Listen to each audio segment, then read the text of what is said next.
mis en place la Fraternity Cup. Donc il y a une compétition autour du football, dont le moteur est le football, pour pouvoir passer des messages. En fait, c'est ce que Jambars fait, le football comme moteur pour l'éducation. Et donc à travers un tournoi de football, on a pu réunir des équipes, faire des enfants réfléchir à leur vie et à leur devenir. Le deuxième événement, c'est tout ce qu'il y a comme symbole autour de ce rassemblement.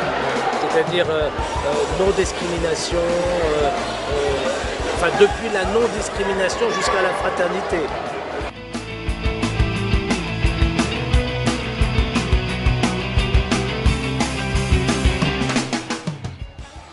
On a visité Paris, la Tour Eiffel.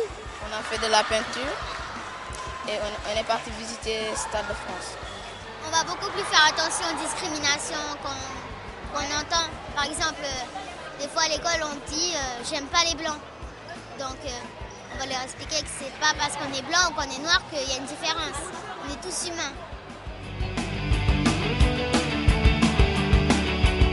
Il faudrait que la vie entre les pays soit aussi sportive, que l'on soit content de gagner, mais content aussi que l'autre gagne. Oui, je pense qu'il y a des choses intéressantes à apprendre du sport, donc les valeurs de solidarité, d'échange, de partage, de fraternité comme on voit là. Et c'est vrai que c'est des choses qui me touchent profondément parce que j'ai pratiqué un sport et j'ai pratiqué un sport qui a ces valeurs-là.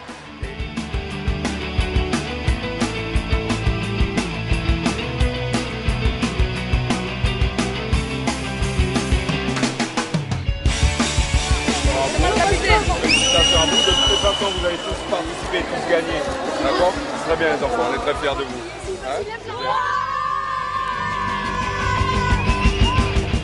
C'est véritablement que ces enfants nous ont donné une grande leçon de générosité, de respect d'eux-mêmes et entre eux, d'acceptation des différences, qu'ils ont su rompre le barrage des langues, qu'ils se sont compris.